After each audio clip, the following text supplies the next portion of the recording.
গল্পে গল্পে ইতিহাসের দ্বিতীয় পর্বে আপনাদের সকলকে স্বাগতম। এই পর্বে আমরা 1894 এবং 95 সালে সংগঠিত চীন জাপান যুদ্ধের পটভূমি এবং কারণগুলো আলোচনা করার চেষ্টা করব। কিন্তু এইসব কারণ ব্যাখ্যা করার আগে বা তুলে ধরার আগে আমাদেরকে একটু পেছনে ফিরে যেতে হবে। যদি আমরা বারবার আমাদের কথায় টুকুগাওয়া শুগুনতন্ত্র আসছে, টুকুগাওয়া শুগুনতন্ত্র যখন শাসন ক্ষমতায় ছিল তখন কিন্তু তাদের ফরেন পলিসি ছিল এক ধরনের, অর্থাৎ তারা সম্পূর্ণই বিচ্ছিন্ন ছিল। 1854 সালে যখন মার্কিন যুক্তরাষ্ট্রের কমোডোর পেরি কর্তৃক জাপান উন্মুক্তের মধ্য দিয়ে কিন্তু জাপান মার্কিন যুক্তরাষ্ট্র কর্তৃক উন্মুক্ত হয়, সেক্ষেত্রে মেইজি সরকার কিন্তু তখন ফরেন পলিসির ক্ষেত্রে এক ধরনের পরিবর্তন নিয়ে আসে। এতদিনে যে বিচ্ছিন্নতাবাদের নীতি তাদের মাঝে ছিল সেটা থেকে তারা সরে এসে বিভিন্ন দেশের সাথে বাণিজ্যিক, অর্থনৈতিক, অন্যান্য যে সম্পর্ক আছে সেগুলো তারা সম্পাদন করার চেষ্টা করে। এই সম্পর্ক তৈরির যে পরবর্তী প্রেক্ষাপট হিসেবে যদি আমরা দেখি যে যখন তারা বাণিজ্যিক পাশ্চাত্য শক্তিগুলোর সাথে সম্পর্ক স্থাপন করছেন, পাশাপাশি চীনের সাথে ঘটে যাওয়া পাশ্চাত্য শক্তির যে সম্পর্ক এবং চীনকে প্রত্যক্ষ পরোক্ষভাবে দখল করে নেওয়ার যে একটা প্রচেষ্টা, বাণিজ্যিকভাবে গ্রাস করে নেওয়ার প্রচেষ্টা, এইটা থেকে শিক্ষা গ্রহণ করেই কিন্তু জাপান তাদের প্রতিরক্ষা বাহিনী, যেটা আমরা গত পর্বে আলোচনা করেছি, সামরিক সংস্কার বা অন্যান্য শিক্ষা সংস্কার সব মিলিয়েই কিন্তু জাপানের অবস্থাটা তখন অনেক বেশি শক্তিশালী। তো এই জায়গা থেকে আমরা আজকে যেহেতু আলোচনার বিষয় চীন এবং জাপান যুদ্ধ, যে জাপান কেন চীনের সাথে দ্বন্দ্বে লিপ্ত হলো, এর প্রধান কারণটা কি? এটা আলোচনা করতে গেলে আপনাকে ওই জাপানের নিরাপত্তা নিয়ে একটা আশঙ্কা ছিল এবং এখানে ভূ রাজনৈতিক গুরুত্বটা অনেক গুরুত্বপূর্ণ ভূমিকা পালন করেছে। জাপান কেন নিরাপত্তাহীনতায় ভুগবে এটা আপনাকে জানতে হবে। যদি ম্যাপটা না দেখতে পারি তাহলে হয়তো সম্ভব না। সোনিয়ার কাছ থেকে যদি আমরা ম্যাপটার সম্পর্কে একটু ধারণা নেই তাহলে মনে হয় বিষয়টা বোঝাটা অনেক সহজ হবে আমার মনে হয়। তাহলে আমার মনে হয় একটু আমরা ম্যাপটা ধন্যবাদ। 1894, 95 এবং 1904 এবং 5-এ চীনের সাথে জাপান এবং রাশিয়ার সাথে জাপানের যে দ্বন্দ্ব, সেই দ্বন্দ্বের কারণ হিসেবে আমি জিওগ্রাফিক্যালি সেটাকে একটু দেখানোর চেষ্টা করব। তো সেক্ষেত্রে দুটো পার্সপেক্টিভ আসবে, যে জাপান কেন তার সিকিউরিটি নিয়ে শঙ্কিত ছিল, আবার অন্যদিকে চীন কেন তার সিকিউরিটি নিয়ে চিন্তিত ছিল। আমরা যদি সেটাকে ভৌগোলিকভাবে ব্যাখ্যা করি বা একটু দেখার চেষ্টা করি তাহলে দেখতে পাবো যে একটু যদি আমি পেছনের দিকে তাকাই, যে চীনের সাথে কোরিয়ার সম্পর্ক কিন্তু দীর্ঘদিনের, বেশ পুরনো একটা সম্পর্ক। তাহলে মজার বিষয় হচ্ছে এই যে চীনের সাথে জাপানের যুদ্ধ, রাশিয়ার সাথে জাপানের যুদ্ধের ক্ষেত্র বা ভূমিটাই কিন্তু কোরিয়া ছিল, কোরিয়াকে কেন্দ্র করে। তো দেখা যায় যে চীনকে কোরিয়া বার্ষিক একটা ট্যাক্স প্রদান করত, যে ট্যাক্সের ভিত্তিতে তাকে স্বায়ত্তশাসন, এক প্রকার স্বায়ত্তশাসন বলতে তাকে সেই ক্ষমতা দেওয়া হয়েছিল যে কোরিয়া চাইলেই বৈদেশিকভাবে তার ফরেন পলিসি নিজের মতো করে নিতে পারবে। এখন সেখানে জাপানের ভয় পাওয়ার কি কারণ ছিল? আমরা যদি একটু ম্যাপের দিকে তাকাই, যে দক্ষিণ কোরিয়ার সাথে জাপানের যে রাষ্ট্রটি সেটা প্রায় কাছাকাছি। এখন জাপান ভাবছে যদি দক্ষিণ কোরিয়া অথবা কোরিয়া, যদিও আমি একটু বিভক্ত করে দেখাচ্ছি, যদিও সেটা দ্বিতীয় বিশ্বযুদ্ধের সময় কোরিয়া দুই ভাগে বিভক্ত হয়েছে, কিন্তু বোঝার স্বার্থে আমি এখনই সেটাকে ভাগ করে নিচ্ছি, যে কোরিয়া যদি স্বাধীনভাবে পাশ্চাত্য শক্তির সাথে বৈদেশিক সম্পর্ক স্থাপন করে তাহলে দেখা যাবে যে এই যে কোরিয়ার উপকূলীয় অঞ্চলে তারা তাদের যে বাণিজ্য ঘাঁটি অথবা সামরিক ঘাঁটি স্থাপন করতে পারবে এবং তারা জাপান সাগর পার হয়ে জাপানের সাথে যে কোনো সময় দ্বন্দ্বে লিপ্ত হতে পারে। এটা ছিল জাপানের পার্সপেক্টিভে জাপান কেন ভয় পাচ্ছিল। আমি দ্বিতীয়টা বোঝানোর চেষ্টা করব যে চীন একই সাথে কেন সে ভয় পাচ্ছে। চীনের একটা ভয়ের কারণ হচ্ছে যে জাপান উত্তর কোরিয়াতে অলরেডি একটা প্রচ্ছন্ন আধিপত্য বিস্তার করে রেখেছে। তো জাপান যদি উত্তর কোরিয়া থেকে ইয়োলো নদী পার হয়ে মাঞ্চুরিয়া যায় এবং মাঞ্চুরিয়া থেকে চাইলে সে সরাসরি চীনের যে রাজধানী পিকিংয়ে চলে যেতে পারবে। তো এইটা ছিল তার জন্য একটা হুমকির কারণ, ভয়ের কারণ, যার কারণে একসময় আমরা দেখতে পাই যে এরই পরিণতি হিসেবে অন্যান্য অনেক কারণ আছে চীনের সাথে জাপানের যুদ্ধের কারণ, কিন্তু এইটাই ছিল একদম ফান্ডামেন্টাল একটা রিজন কেন জাপানের সাথে চীনের দ্বন্দ্বটা হলো। ম্যাপ দেখে আমরা যেটা বুঝলাম যে জাপানের ভূ রাজনৈতিক অবস্থানটা এটা চীন জাপান যুদ্ধের অনেক বড় একটা কারণ ছিল, কিন্তু শুধু এটাই একমাত্র কারণ ছিল না, পাশাপাশি আরও বেশ কিছু কারণ ছিল। তার মধ্যে অন্যতম হলো জাপানের খাদ্য সমস্যা। আমরা জানি মেইজি রেজিস্ট্রেশন হওয়ার পরে জাপানের আধুনিকায়ন শুরু হয়। এটা একটা ছিল চিকিৎসা শাস্ত্রে, তাদের চিকিৎসা শাস্ত্র ওই সময় উন্নত হওয়ার কারণে, ব্যবস্থা উন্নত হওয়ার কারণে শিশু মৃত্যুর হার কমে গিয়েছে, মৃত্যু হার কমে যাওয়ার কারণে জনসংখ্যা বেড়ে গিয়েছে। কিন্তু আমরা যদি দেখি জাপানের যে খাদ্য উৎপাদন ক্ষমতা এটা কিন্তু খুব বেশি ছিল। তাহলে ভাই এখানে মানে মৃত্যুর হার কমাটাও মনে হচ্ছে এক ধরনের সমস্যা ক্রিয়েট করে। অবশ্যই জনসংখ্যা বেড়ে যাচ্ছে, আর জনসংখ্যা বেশি মানে আমার খাদ্যের যোগান বেশি, খাদ্যের চাহিদা বেশি, কিন্তু তুলনামূলকভাবে আমার খাদ্যটা ওইভাবে আমার দেশে উৎপাদন করা যাচ্ছে না। জাপান সেটা পারছিল না। আর ওই সময় জাপানের একটা বড় অংশ খাবারের, আমরা চাল যদি স্পেসিফিক উল্লেখ করি, চালটা কিন্তু জাপান কোরিয়া থেকে আমদানি করছে। আচ্ছা, জাপানে কেন খাদ্য উৎপাদন হচ্ছে না? জাপানের যে ভূ পলিটিক্যাল, সরি নট ভূ পলিটিক্যাল, এটা তাদের যে মাটির উর্বরতা এটা অনেক কম, মানে উৎপাদনশীল মাটি এটা কম। এটা 15%, খুব সহজ, জাপানের আয়তনের তুলনায় 15% ভূমি আছে যেটা দিয়ে তারা খাবার উৎপাদন করতে পারে। তো এই খাদ্য একটা বড় কারণ, যে খাদ্যের চাহিদা পূরণ করার জন্য কোরিয়ার উপরে তাকে অবশ্যই একটা আধিপত্য বিস্তার করতে হবে। কারণ এখন সে কোরিয়া থেকে চাল নিতে পারছে, কিন্তু অন্য যে কোনো একটা সমস্যা যদি তৈরি হয়ে যায় আর কোরিয়া থেকে চাল নিয়ে আসা যদি বন্ধ হয়, তাহলে কিন্তু জাপানকে অনেক বড় সমস্যায় ফেলে দেবে। চীন জাপানের যুদ্ধে আমি মামুন ভাইয়ের সাথে একমত যে সামরিক সমস্যা, সামরিক নিরাপত্তা এবং খাদ্য সংকটের পাশাপাশি আরেকটা কারণ কিন্তু ছিল। এই যে ধরেন আপনি পাশ্চাত্য যে দেশগুলোতে অলরেডি তখন আপনার কি শিল্পায়ন, শিল্প বিপ্লব কিন্তু ঘটে গেছে এবং সেটার ঢেউ কিন্তু জাপানেও এসে পড়ে। তো এই যে শিল্পায়নের জন্য প্রয়োজন হচ্ছে কাঁচামাল। আপনি কাঁচামাল যদি না থাকে তাহলে শিল্পায়নের জন্য একটা বড় ধরনের প্রতিবন্ধকতা। সেই কাঁচামালের একটা স্বল্পতা কিন্তু জাপানের ছিল। সেটার জন্য তাদেরকে পার্শ্ববর্তী দেশ কোরিয়ার উপর নির্ভর করতে হচ্ছে। সেই কোরিয়া থেকে লোহা, তামা, খনিজ যে অন্যান্য সম্পদগুলো আছে, হ্যাঁ কয়লা, অন্যান্য যে উপাদানগুলো আছে সেগুলো কিন্তু তারা কোরিয়া থেকে নিতে হতো। এটাও কিন্তু চীন জাপানের জন্য একটা দ্বন্দ্বের একটা উপাদান বা অনুঘটক হিসেবে কাজ করেছে। এখানে আমি একটু যোগ করতে চাই, সেটা হলো যে আমরা কিন্তু অলরেডি আগের পর্বে জেনে এসেছি যে জাপান কিন্তু সামরিকায়নের উন্নয়নের জন্য ব্যাপক চেষ্টা করছিল, এবং অস্ত্র নির্মাণ কারখানা, জাহাজ নির্মাণ কারখানা, এগুলোর জন্য কিন্তু আমার কাছে মনে হচ্ছে যে একটা বিশাল পরিমাণ খনিজ সম্পদের প্রয়োজনীয়তা দেখা দিয়েছিল। এটি কিন্তু একটা গুরুত্বপূর্ণ পয়েন্ট। তারপরে আমি আরেকটা বিষয় আমার কাছে মনে হচ্ছে যে চীন জাপান যুদ্ধে গুরুত্বপূর্ণ ভূমিকা পালন করেছিল, সেটা হচ্ছে যে ওই জাপানের তৎকালীন অভ্যন্তরীণ রাজনীতিটা। এটা কেমন? এটা হচ্ছে 1890 সালে জাপানে একটা সাধারণ নির্বাচন হয়। এই নির্বাচনে সংখ্যালঘু দল সরকার গঠন করতে সমর্থ হয়। এটা কিভাবে?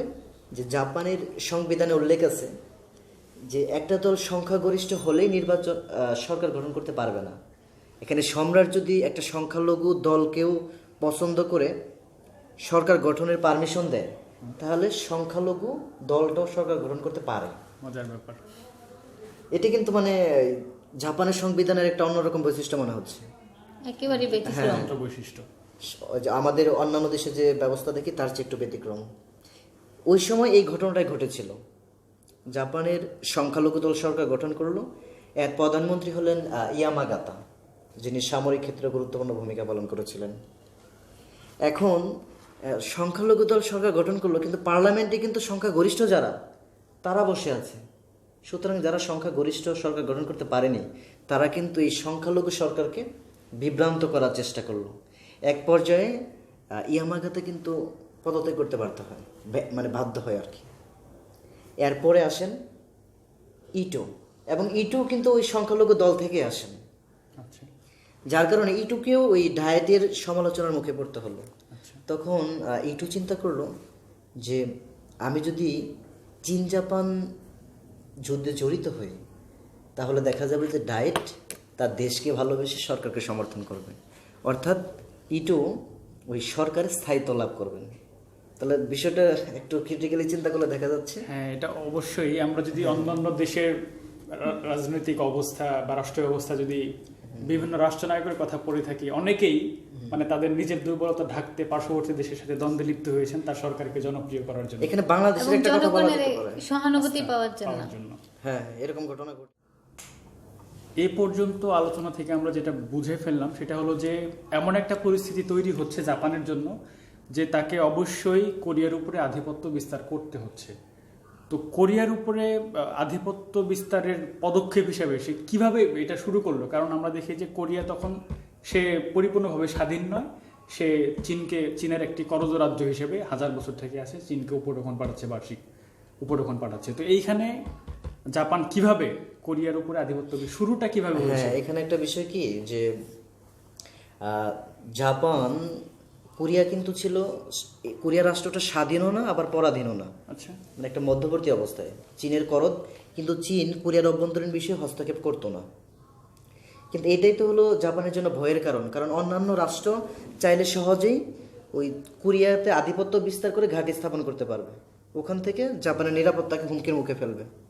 এই জন্য জাপান চীনকে বলল যে কোরিয়ার অভ্যন্তরীণ বিষয় সংস্কার করে কোরিয়াকে শক্তিশালী করো, অথবা কোরিয়াকে স্বাধীনতার স্বীকৃতি দাও। কিন্তু চীন তো এটাতে রাজি হলো না, কারণ তার তো করদ রাজ্য, সে স্বাধীনতার স্বীকৃতি কিভাবে দেবে? তাহলে তো সে বার্ষিক উপটোকনটা উপটোকনটা পাবে পাবে না। না।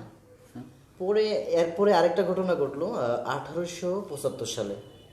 জাপান তার নৌবাহিনী নিয়ে কোরিয়ার সীমান্তবর্তী অঞ্চলে, সমুদ্র তীরবর্তী অঞ্চলে বাণিজ্য সম্ভাবনা অনুসন্ধান করতেছিল। এই সময়টাতে কোরীয় সেনা চীনের নির্দেশে ওই জাপানি বাহিনীর উপরে গুলিবর্ষণ করলো। এতে কিন্তু জাপান আরও ক্ষিপ্ত হলো, এবং এরপরও জাপান মৈত্রীর মাধ্যমে কোরিয়ার সাথে সম্পর্ক টিকিয়ে রাখতে চাচ্ছিল, এবং 1876 সালে এই কোরিয়ার সাথে জাপান ও কোরিয়া বাণিজ্যিক ও মৈত্রী চুক্তি স্বাক্ষর করলো। এবং এই চুক্তিতে জাপান কোরিয়াকে স্বাধীন রাষ্ট্রের স্বীকৃতি দিয়ে ফেললো, এবং এটাতেই কিন্তু চীনের লেগে গেল। কারণ যদি জাপান কোরিয়াকে স্বাধীন রাষ্ট্রের স্বীকৃতি দেয়, তাহলে তো আর কোরিয়া তাকে করদ রাজ্য হিসেবে উপঢৌকন পাঠাবে না। এটা ছিল একটা মানে গুরুত্বপূর্ণ একটা দ্বন্দ্বের কারণ, বা দ্বন্দ্বটা ধীরে ধীরে অগ্রসর হচ্ছিল।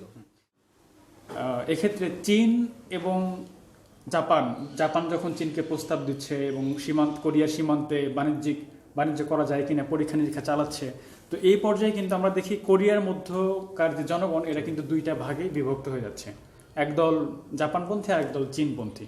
তো বিরোধটা যখন চরম পর্যায়ে, তখন চীনপন্থীদেরকে সাহায্য করার জন্য চীন সৈন্য পাঠাচ্ছে, আবার জাপানপন্থীদেরকে সাহায্য করার জন্য জাপান কিন্তু সেখানে সৈন্য পাঠাচ্ছে। মোটামুটি একটা সাংঘর্ষিক একটা দ্বন্দ্ব তৈরি হওয়ার একটা প্রবল এটা সম্ভাবনা। মনে হয় 1884 সালের ঘটনাটা সম্ভবত, আমার মনে হচ্ছে।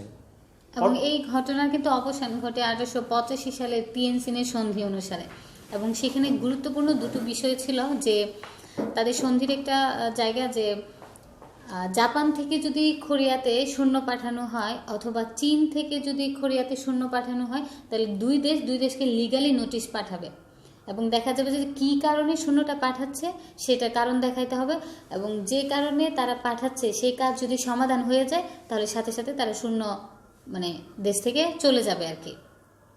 1895 দিকে সম্ভবত 95 বা 94 এরকম এখানে একটা ওই তিয়ানসেন কনভেনশনের আরও একটা ধারা ছিল, সেটা আমি একটু বলতে চাই। সেটা হলো যে জাপান এবং চীন উভয় সম্মত হলো যে 4 মাসের মধ্যে তারা তাদের সৈন্য কোরিয়া থেকে অপসারণ করবে। আর 3 নম্বর একটা ধারা ছিল, সেটা হলো যে কোরিয়ার যে নিজস্ব সেনাবাহিনী, এটা জাপান এবং চীন এদের সাহায্যে হবে না, অন্য কোনো শক্তির সাহায্যে তারা তাদের কোরিয়ার সেনাবাহিনীকে পুনর্গঠন করার সুযোগ এবং করবে। এই কোরিয়া স্বাধীন থাকবে। মূলত এটা আমাদের ওই যে তিয়ানসেন কনভেনশনের মূল বিষয়। 1895 দিকে আমি যেটা বলতে চাচ্ছিলাম, সম্ভবত কি যেন একটা ধর্ম, আচ্ছা টংহ্যাক।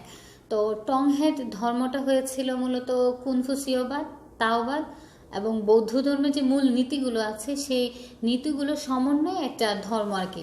কিন্তু দেখা যাচ্ছে যে কোরিয়া যে সরকার এই ধর্মটাকে সমর্থন দিচ্ছিল না, বলছে যে এটা কোনো ধর্ম না, এটা জাদুকরের ধর্ম, এটাকে সমর্থন দেওয়া যাবে না। তো তারা ভাবছে যে আমরা সংখ্যালঘিষ্ঠ, সেজন্য আমাদের ধর্মীয় স্বাধীনতা কোরিয়া সরকার হস্তক্ষেপ করছে। তো এমতো অবস্থায় দেখা যাচ্ছে যে তারা বিদ্রোহ করে, এই যে টং হক ধর্মীয় সম্প্রদায় যেটা। সম্প্রদায় হ্যাঁ, যেটা, হ্যাঁ।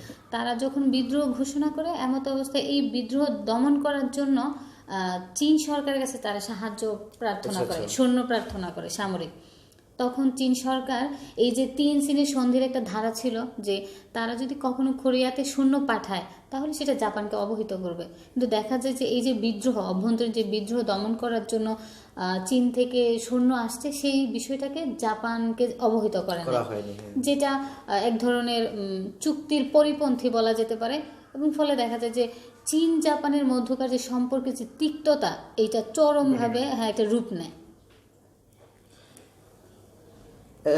এখানে জাপানও সম্ভবত তখন সৈন্য পাঠিয়েছিল আবার সেই হ্যাঁ। আগের সাংঘর্ষিক যুদ্ধ 84 সালের মতো ঘটনা আবার সৃষ্টি আবার হলো। তারাও নোটিশ করেনি, আমিও নোটিশ করলাম না, আমিও সৈন্য পাঠিয়ে। কিন্তু দেখেন একটা পর্যায়ে কিন্তু এই যে ধর্মীয় বিদ্রোহী যারা, তাদেরকে কিন্তু দমন করা হয়, কিন্তু জাপান এবং চীন কোনো পক্ষই কিন্তু সৈন্য আর অপসারণ করতে চাচ্ছে না।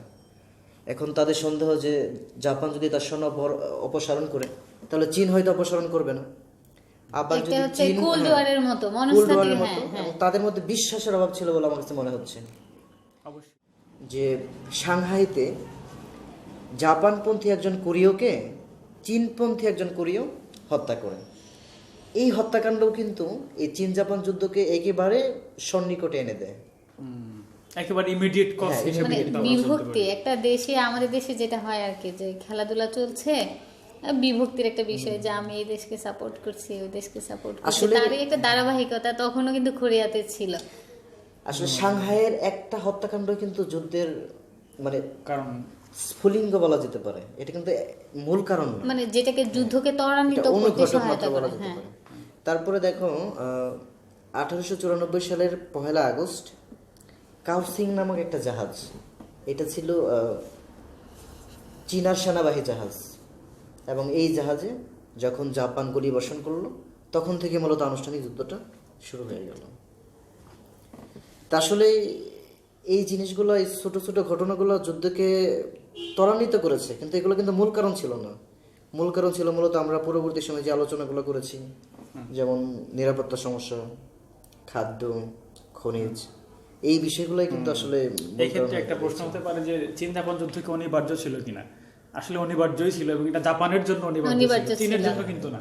চীন শুধু জাপানের আগ্রাসী নীতিটাকে দমন প্রতিহত প্রতিহত করার করা। চেষ্টা করছে, যে কোরিয়াতে যেন জাপান না আসে, প্রত্যক্ষ আধিপত্য যেন জাপান বিস্তার আর করতে এই না পারে। সময় তো জাপান যখন সামরিক শক্তিতে অলরেডি বলিয়ান হয়ে গেছে, তখন তো তার একটু মানসিকভাবে সাম্রাজ্যবাদ চলে আসছে। সুতরাং এবং তার তো উপায় নেই, কারণ তার খাদ্য দরকার, জ্বালানি দরকার। আবার বিদেশি শক্তি যদি কোরিয়ায় চলে আসে, সে তো চাল আমদানি করতে পারবে না, না খেয়ে থাকতে হবে তার। আর আশপাশে তো সহজে যাওয়ার জন্য অত বড় নৌবাহিনী তখনও জাপান এবং তৈরি করতে আশ্চর্যের পারেনি। বিষয় হচ্ছে ভৌগোলিকভাবে আমরা যদি চীনকে দেখি, বিশাল এলাকা, এই ছোট্ট একটা দেশ জাপানের কাছে শোচনীয়ভাবে কিন্তু চীন পরাজয় বরণ করে। এবং একসময় দেখা যায় যে এই যুদ্ধের অবসান কিন্তু সিমনোসেকির যে সন্ধি, সেটার মধ্যে সমাধান হয়। এবং এটা কিন্তু সারা বিশ্বকে অবাক করে দিয়েছিল যে এই পশ্চাৎপদ জাপান কি করে একটা দৈত্যাকার চীনকে পরাজিত করতে পারে। এবং এত অল্প সময় সময়ের মধ্যে। মূলত এটা সম্ভব হয়েছিল ওই মেইজি রেস্টোরেশন পরবর্তী সময় তাদের যে পদক্ষেপগুলি, সংস্কার পদক্ষেপ। বিশেষ করে যে শিক্ষা সংস্কার, তারপরে সামরিক সংস্কার এবং অন্যান্য সংস্কারগুলি মিলিয়ে জাপান তখন একদম আত্মবিশ্বাসী একটা জাতিতে পরিণত হয়েছে। এটা অবশ্যই এখান থেকে আমাদের শিক্ষা গ্রহণ করা অনেক কিছু আছে। এত অল্প সময়ের মধ্যে তারা কিভাবে এত সুশৃঙ্খল উপায়ে তারা চীন এবং এই যুদ্ধে পরাজিত হওয়ার ফলে, মানে চীন যখন এই যুদ্ধে পরাজিত হয়, তখন কিন্তু সে আসলে তার যে সামরিক দুর্বলতা সেগুলো সে বুঝতে পারে। এবং দেখা যায় যে কাং ইউ ওয়ে যখন চীনের সম্রাট ছিলেন, যেটাকে আমরা বলি 100 ডেজ রিফর্ম, সেটা কিন্তু তারা পদক্ষেপ গ্রহণ করে যে আমাদেরকেও সামরিকভাবে বলিয়ান হতে হবে। যাই হোক, আমরা আজকে মোটামুটি এই পর্বে চীন জাপান যুদ্ধের কারণটা আলোচনা করার চেষ্টা করেছি। তা আগামী পর্বে আমরা এই চীন জাপান যুদ্ধের ফলাফল বা প্রভাবটা কি হয়েছিল সেটা আলোচনা করবো ইনশাল্লাহ। এই পর্ব এখনই শেষ করছি। সকলে ভালো থাকবেন, ধন্যবাদ।